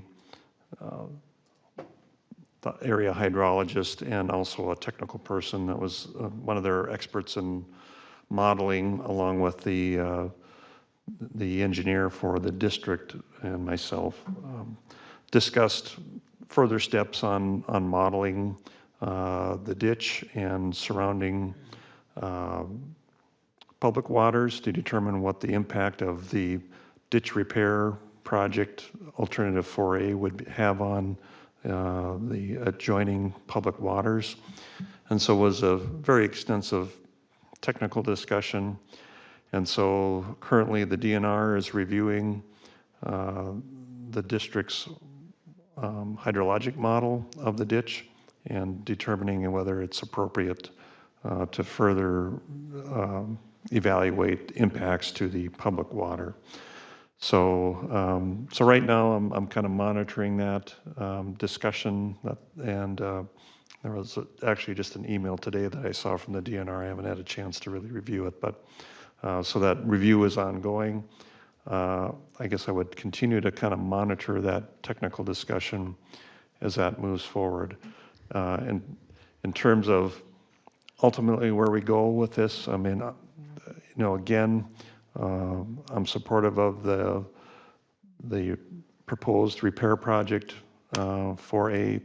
it is a district-led project, not necessarily something that we would lead or we wouldn't lead because it's not under our jurisdiction. But in terms of where the project goes from there, you know, I guess as I've mentioned or stated in the past, I'm not certain that that particular project would alleviate the issues that are being experienced by the property owners, and I'm not sure what will alleviate those issues. But I think the project is a good one, and I think we can support that. Any questions, anyone? I have a question for Kevin. So you and I were both on the workshop meeting that was on Monday. Do you have any comments on that? Because I felt like there were a number of things, especially towards the end, and unfortunately I was in my car, so I'm going to watch the video of it one more time so that I get it straight in my head. But it seemed like there were a number of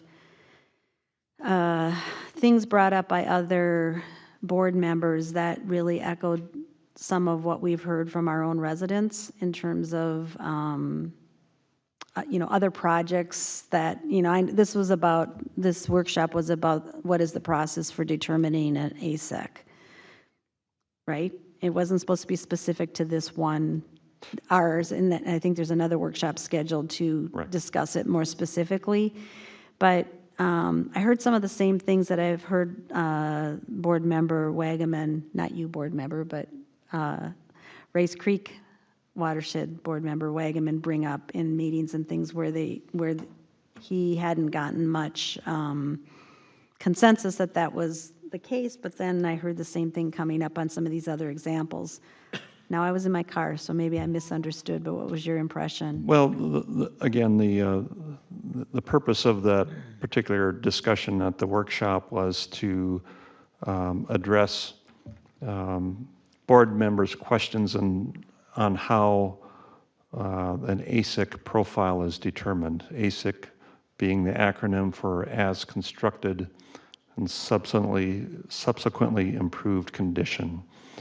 And so the district engineer went through basically the technical process on how an ASIC is determined.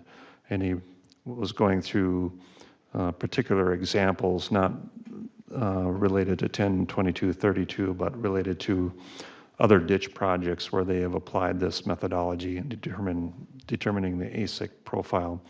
So it was basically an educational effort for the board to inform them on how these ASIC profile is determined. The next discussion at the next workshop next month will be directly related to how the ASIC for 10/22/32 was determined. And so at this point, I think will be more questions that will come up at the next meeting. And so it was basically just primarily for information and education. And I think there will probably be more intense questions at the next meeting. So, No doubt. Anyone else? Ron, anything? All right, anything else? Just confirmation based on Bill's and my discussion that I will provide them, the board, a copy of my presentation that I gave to you at our workshop and nothing further. Thank you. I think we all agree. Yep. Okay, thank you. Nothing further. Attorney's report. Counselor? Nothing further. Are you twisting any arms at the Capitol? Pardon me? Are you twisting any arms at the Capitol? They're all broken. No. Council members report. Ron, anything? I'll wait till number 7 comes up, a park board. Okay, Sue? Nope. Yeah. I just have a quick one. The Sunrise Watershed WMO had their organizational meeting on February 1st. I formerly was serving as the chair, and now I am serving as the treasurer. And Tim Melchior, who is also a Columbus appointee on that board, is continuing to serve as the secretary. There was sort of a review of the projects that have been accomplished by the Sunrise in the last 10 years, which is the time period of their plan. And the administrator, Jamie, reported that the organization had brought in $1.3 million in grants to support their project, which is pretty impressive for an organization that size. And I was actually to get a copy of in a month or so. That kind of highlights what some of the projects have been. And then the last thing is that we awarded the contract for water quality monitoring and administration of the WMO again to the Anoka Conservation District. Yeah, so my only report is I was at a political event most recently a couple weeks ago where Senator Kroon was at as well. Senator Kroon was able to bring me over to Zach Stevenson, who's carrying the bill on sports betting. So us both together were able to kind of lobby on behalf of running ACEs in our community. It seemed a very tough sell. From talking to Stevenson, he seemed to state that the tribes have no interest in working with the tracks at all. but would be getting everybody in a room together before that thing moved forward to try and hash that out. So I did say that we were in favor of running ACES, getting that, but just wanted to share that both Senator Kroon and myself, I believe Karan as well, were there to kind of lobby for it, so, yeah. Was it just coincidental? Or did you know what was going on? I didn't know that that individual was gonna be there. I didn't know Kroon was gonna be there. We just happened to bump into each other and been talking about Columbus, and he pulled me over to introduce me, so, yeah. Thanks, that's good. Yeah, definitely. That's all I have to report. I have nothing special to report. Public Works, Jim. Just that it looks like winter's blessing us with its presence tonight, so the guys will be out at 4 a.m. plowing snow to make the streets safe. That's all I got tonight, Mr. Mayor. Thank you. Connor. I do have a quick one for you this evening, Mr. Mayor. In the last week or so, the DNR put out a press release. Carlos Avery, WMA, is looking at, it's not a comp plan, but it's something equivalent to that, something they look at. They're supposed to look at it every 10 years, but this is their first edit since the 70s. And they are encouraging public feedback. And if anyone should have, any city should have a say in public feedback on Carlos Avery, I think it should be Columbus. So I'm encouraging, or just putting that out to both the council and the public that if they have any insights for Carlos Avery, they're accepting those on their website. I'll be posting a link to the website in the next day or two, but be on the lookout for that. Other than that, happy Valentine's Day. Can I just ask, so you're going to post a link to their? They have a page basically where they're showing what they're doing. It's very similar to the Anoka County thing that they did over here in the community center a few weeks ago, where they're just accepting public feedback. What do you want to see at Carlos Avery? More hunting, more bird watching, blah, blah, blah, blah, blah, all that sort of stuff. Just an opportunity for public feedback. When you post that, could you email us just to let you know that it, let us know it's on there as kind of a reminder, because that, definitely. I'll probably write up like a to go little, on there. I'll take their press release and probably make it a little bit more Columbus-centric, but. Oh, thank you for sharing that. Yeah, thank That's you. actually an important thing to know.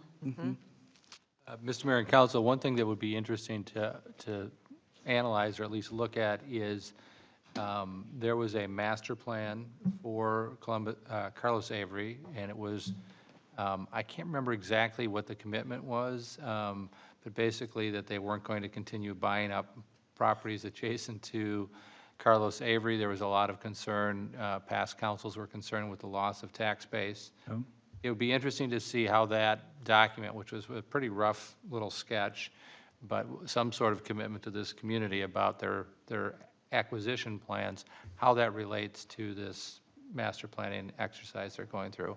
So it might be something we dig out of our files and help, maybe there's a workshop, maybe there's just a discussion at the next meeting. But it seems to me that before this opportunity closes, we at least hold that document up against what they're planning to do. I also, Go ahead. I was going to say, I also think it's an opportunity, we've talked about this in relation to the tourism and what we talked about at the EDA workshop, so maybe we can get a better sense of how willing and who we would work with if we wanted to try to promote, recreating in Carlos Avery. No, and I just wanted to say, you brought up a key concern, about acquiring more and more land, because in the last 5 years, they've bought 100-plus acres of property to add that is adjacent to Carlos Avery, so. Yeah, it'd be interesting to see how those acquisitions fit with the commitment that was made to this community and how it fits with their master plan. Park Board report, Ron. Yeah, I was one question, Connor, when did they say the last one was done? 1970? Yeah, I'm pulling up the press release I got from the DNR real quick, just to forward it to you guys just right now. But I believe that is what I saw, something in like 79 or something like that. It was a while ago. I only bring that up because remember when Lloyd Knutson was the supervisor here at the township? He was the head of Carlos Avery out there. He always put the mallet down saying everything has to go through the legislature, that I can't make any decisions out there. So I wonder if that ever changed. Well, anyway, we'll get to the park board. I was sitting in with the park board on January 30th. We had a great turnout that night. We had 7 people in the audience. The Columbus Lions came before the board and requested to use the park, our big park across the street this year, for some quarterly events. Their first event would be in February, which is half over right now. And the theme was s'mores to give away to the kids and the adults. The purpose of this event was to explain to the parents the Lions organization and to see if they can get some new recruits. The rest of the quarterly events have not been developed at this time. There was a consensus among the park board commissioners that this was a great idea and they welcomed it. The Lions also invited the park board members of all the commissions and the council members to their Lions meeting on March 7th. Now, they also said, March 6th. that's what I said last night, March 6th. No, you said that the day on the Hill was on March 6th. Oh, that's right, that's Yes. right, that's what I said. I just changed that too, thanks, Janet. But anyway, at that same one, but Janet tells me, I gather maybe that night they were saying they're going to have dinner on March 6th, but they did bring up March 20th. Now, I don't know if they're having dinner that night for everybody, but maybe what Gina was trying to tell us, that if you couldn't make the meeting on the March 6th, the March 20th, I don't know if they're going to have a dinner, but we could meet there if you want to listen to their meeting and what they plan to do. Also that night, we had the Forest Lake fast pitch softball representatives in here, and they discussed about putting rooftops on top of the dugouts. And they're not really dugouts, but the seats for the players on the ball fields out here. And they appeared that they had some money to put towards this improvement, but as Jim says, what kind of a dugout improvement are you trying to do? Are you trying to put a plastic top, a wood top, or whatever? So Jim's going to look into that and see what kind of options there are to bring back to the park board on that. The Forest Lake softball, fast pitch softball, did reserve the fields for their Fast Furious tournament, which is May 31st through June 2nd. And they have 58 softball teams in this tournament, so it should be a big event using our 3 fields that we have out here. And they had an agreement with the Lions organization to sell hamburgers and hot dogs at these events, so there won't be any other people selling out there. The park board also reviewed 2 bids concerning the removal of 21 trees from the park. The 2 bids came from Rammel's Tree Service and Uppercut Tree Services. Uppercut Tree Services had the lower bid and won the approval from the board. According to Jim, they were looking for the ground to refreeze if possible before having Uppercut start the project so they don't tear up the field. There also was discussion on moving the park lights. Again, the one on Kettle River that we talked about all the time. And JW was going to meet with the power company and clarify the cost on just moving that one light, and that'll be continued at the next meeting, if I'm correct. Also, we had Jim Fraley, a citizen of Columbus, brought in a request about the tennis court, remodeling it and putting in a pickleball courts. Now, his view of it was, and he brought in some diagrams and measurements and stuff like that, but his idea is we leave the one tennis court, there's 2 courts there, leave the one court there, and devise the other one into 2 pickleball courts. And he showed the dimensions and all that. The tennis court was on the list for resurfacing this year, so his request was discussed. The park board was interested in the idea, but was concerned about the cost of the project, such as this. JW is going to look into estimates, breaking them down into 3 estimates. The first one is just doing the resurfacing of the court, which was on the schedule anyway for this year in the budget. The second one was resurfacing the court and adding a pickleball courts to it. And the third was resurfacing the court, adding the pickleball courts with the fencing. Sometimes they have fencings around them and stuff like that. So that's going to be carried on to the next meeting in April. And finally, there wasn't much on the plate that night, so I brought up the idea of holiday lights in the park. And there was a consensus that that's kind of a great idea, but like great ideas, every great idea costs money and et cetera. And we don't know what the cost was. And I think in our meeting last night, Rob, Jack, you made a comment that maybe me and Jack and JW get together and see what it would take to put electrical from the pavilion out to the trees or whatever. And this would be brought back to the park board and have them discuss it. And if I'm correct, was it last night when our discussion, was there kind of consensus that holiday lights is kind of a goal? Or, We did talk about that, and I think we also talked about that maybe some citizens when driving by would say, oh, am I paying for lights now? That maybe it would not be something, but I'm in favor of lights. well, the only reason I brought up the issue, and I didn't know that Lynn had brought this up earlier, I wouldn't have thought about it, but, well, I was thinking about it because I walk around there a lot. But if you look at all the other cities, and I mean, you look at Wyoming, you look at Stacy, you look at Forest Lake, somebody's paying for those lights. And if we have to fund for it, you know, through donations or whatever, that's an option. Or what? And maybe there's other options, maybe putting lights over here on this side, on the city council side. But my idea at the time was the park to light it up in the holiday season. And then we did talk about the funding, in other words, finding somebody, and then get the cost, but we'll meet with Jack and that, and all this is going to come back to the council, or to the park board. Rob? Yeah, thank you, Ron. Was there any talk about maybe like a tree lighting type of ceremony like Forest Lake does, where they get, you know, some of the local community involved and? Well, it was kind of after the fact. It wasn't really during the meeting, but it's just like the Lions are looking for events, and that would probably fall right into theirs. They could have hot chocolate or whatever. We could do the Yeah. same thing like Forest Lake does. But I'm not sure who pays for that, but I mean, their lights and all that. We should have asked. Annette?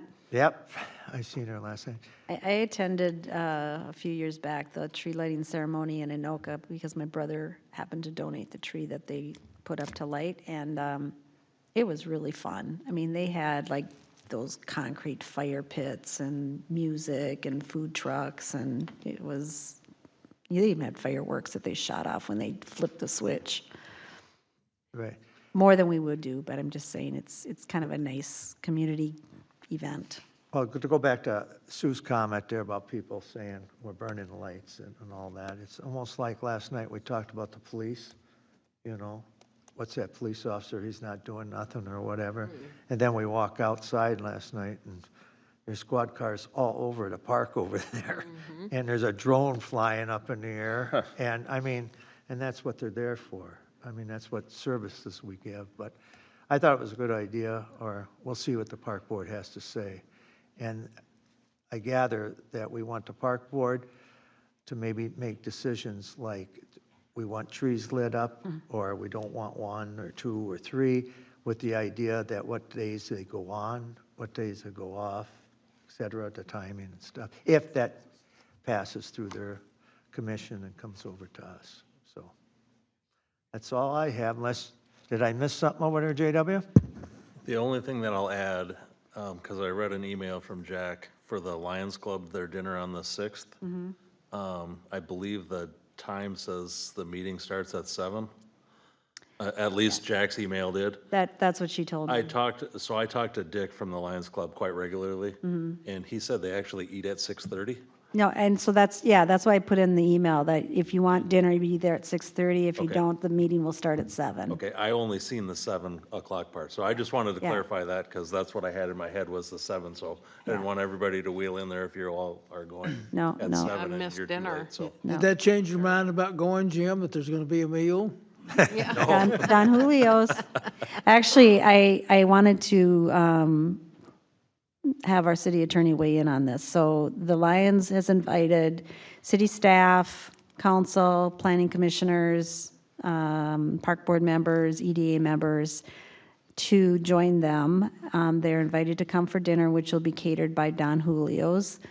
And then there's a meeting. So for those of us who have said, yes, we'll come to dinner, are we going to run into problems? I don't know how much it's worth. I don't know if it hits the $10 mark or not. Or do we have to tell them that we have to pay for our own dinner? What's the rules? Yes, Mr. Mayor and Council, generally, if it's a community event, there's an exception for that. So if you can treat this as a community event, if that's how you're viewing it, then you would be under the exception. Okay. It's really designed to be a prohibition on people who would be looking for, an opportunity to lobby the council on a particular issue or contract. So if it's under the guise of a community event and the community's invited, then you're members of the community. Well, I wouldn't say the community is, I think any time that someone is interested in joining their group, they can come to these meetings, and then in that way, the community is invited. But I think this is more of a relationship building. Here's what we have planned for the next, year. We're trying to build our membership. How can we work with the city, and what does the city, need from us? That kind of discussion. So I don't think it's lobbying us for anything. I think it's more of a educational relationship building opportunity. If food is incidental to a meeting, rather than the purpose of, taking someone out to kind of advocate for something, then it's fine. Yeah, and they said they have a speaker. I don't know who the speaker is, so it is incidental. I think the meeting goes to like 8:30, and the food is just a minor part of it. Actually, I think the only council person I haven't heard from is you. Are you able to make it or no? I am not. I'll be at a political reception. Okay. With Senate and House members. And you're in Texas, right? Yeah, I'll be in Texas. Okay. But I didn't, you and JW, she said the 20th too, didn't she? When she first contacted me, she threw those 2 dates out too, but the email that she sent to me was on the 6th. She did not put the 20th in there. Okay, well, they have their meetings every Wednesday night. Yep. So Yep. the same time that the planning commission is. Yep. So maybe that's what she was saying, just to show up for the meeting. I know one night when I was sitting back there with the planning commission, 2 people came in looking for that meeting. That's all I have. I have one thing to add. I woke up really early this morning worrying about how we're going to decorate the park.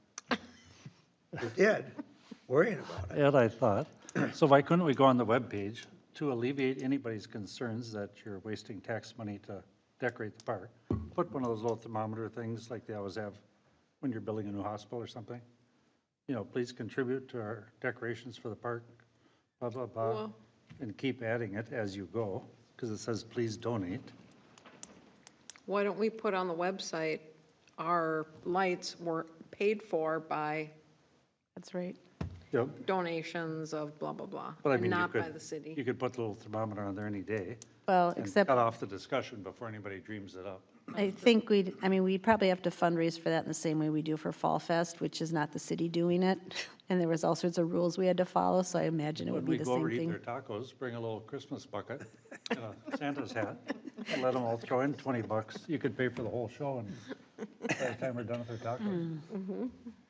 I'll do Do it. it, let's do it. Find me a Christmas hat. Anyway, so that would just alleviate any discussion of anything. Well, I don't think you'll ever alleviate the discussion. People always, whether it's a police officer that's doing nothing, or our lights are on all the time. They're not plowing the roads, but Right. they are. We didn't have to till tonight. What? All right, Jack. The only thing Part. I have is to remind everybody that we're in our first election. It's the presidential primary for 2024. That will be on March the 5th, but the City Hall is open for absentee balloting during this early voting period. So if you want to vote early or vote absentee, come by City Hall. The direct balloting will not start, though, until the week before the election. So this is paper ballots and envelopes, which are picked up by Anoka County on a weekly basis. So Jack, I know that there was legislation passed to extend the period and extend the period for direct balloting. Is that only for the presidential election? That's not for the primary and the whatever this second one is that we're doing. It is for the general election. The early voting period will start like 3 weeks before the election, or actually at the end of September. So that's the one that's the real extended period, is for the general election. And that's also the one that we have to have some weekend hours too, right? That's correct. But We'll not be this open- one, No, correct? not this one. We'll have 2 Saturdays, I believe, and then we have to be open later in the evenings, like the Friday and the Monday before the election. Okay, thank you. Anything else? That's it. All right. So on to announcements and reminders. The Planning Commission, the City Council joint meeting is February 21st at 6 PM. And the City Council meeting on the 28th at 6 PM. And the whole calendar's on the back. Would someone like to make a motion to adjourn? Please, let's adjourn. Please. And, Second. oh, we have one more thing. Who has that little, did I give that back to you, Jack? Throw that down the aisle here. Everybody take a look. This is my old Oh, you're, City of Columbus thing. yeah, So it's- Name tag? Yep. yeah. I found that. I cleaned my drawer Oh, while I was Planning worrying about my Commission. Christmas lights. Very And nice. I found it. So anyway, Jack's gonna look into it. The name is on the back of whoever made it. And if everybody likes it, let's, Get name tags. So this is out of the question? Very fancy. well, we can wear one of those too if you want. Out in Texas. So that's, Yeah. I don't know, that's 25 years old. Mardi Gras. It held up good. All right, so we have a motion. Is there a second? Ron? We already got, Yeah, I You think good? we have a motion. Call for the vote? Rob Aye. seconded it. I second it. Aye. Aye. Aye. Aye, aye. We're out of here.